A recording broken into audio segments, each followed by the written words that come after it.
আসসালামু আলাইকুম, বিসমিল্লাহির রহমানির রহিম। শুভ সকাল। আশা করি সবাই ভালো আছেন। আমিও আল্লাহর অশেষ রহমতে আপনাদের দোয়ায় ভালো আছি, আলহামদুলিল্লাহ।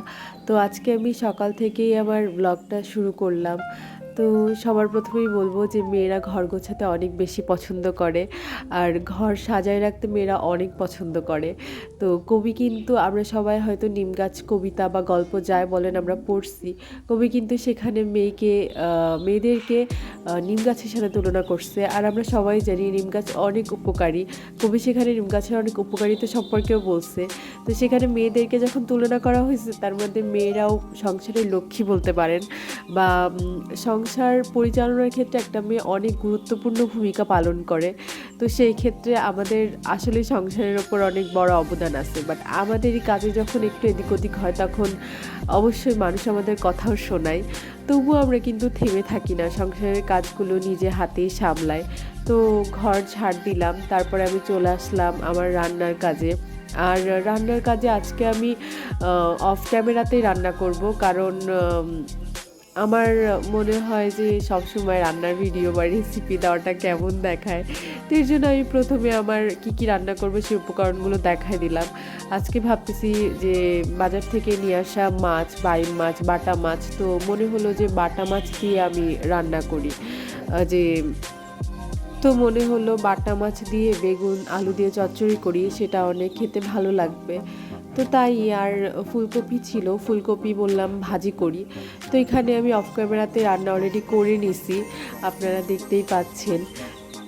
তো এরপরে বিকালের নাস্তা হিসাবে ভাবলাম পিঠা তৈরি করি, কেননা এক এক সময় এক এক খাবার ভালোই লাগে, আর শীতের সময় সবাই পিঠা খেতে অনেক পছন্দ করে। আমি যদিও অতটা পারি না, তো আনারি হাতের একটা ছোট্ট, মানে আমাদের এখানে এটাকে পাকান পিঠা বলে, তো পারি না যদিও, তবু ট্রাই করলাম আর কি। তো আমি প্রথমে নারকেলটাকে ভালো করে ভেজে নিলাম। অনেকে ঘি দিয়ে ভাজে, আবার আমি তেল দিয়েই ভাজছি, সাদা তেল বা সয়াবিন তেল যাকে বলেন। তো তারপরে ভাজা হয়ে গেলে আমি এখানে যে ডোটা তৈরি করব, এর জন্য আমি এখানে গমের গুঁড়া নিছি, এবং পরিমাণ মতো তাতে একটু তেলও দিছি, সাদা তেল বা সয়াবিন তেল।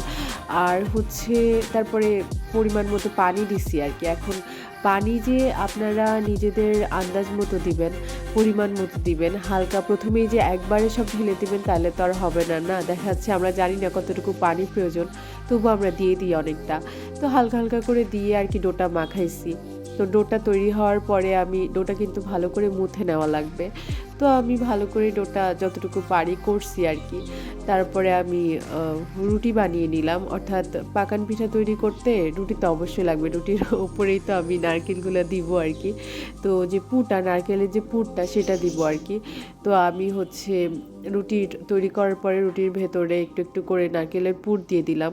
তো এইগুলা কাটার জন্য না কাটার থাকে এক ধরনের, বাট আমার কাছে যদিও এখন সেটা নাই। তো আমি হাত দিয়ে ভালো করে ওটাকে সেট করে নিয়ে তারপরে আমি চামচ দিয়ে কেটে নিব। কজ আপনি যখন কাটার দিয়ে কাটবেন ওটা দেখতে অনেক সুন্দর লাগবে, আর ওটা বিভিন্ন ধরনের ডিজাইন হবে। তো যেহেতু আমার কাছে ওটা নাই, সেহেতু আমার জন্য তো এটা সম্ভব না।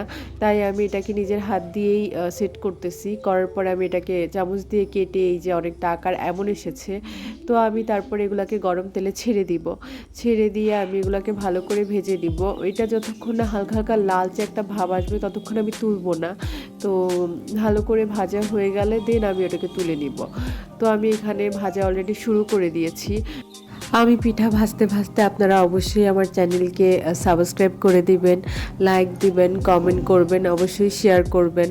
আর আমার ভুল ত্রুটিগুলো আমি আবার বলতেছি, মার্জনা করবেন, ক্ষমা সুন্দর দৃষ্টিতে দেখবেন।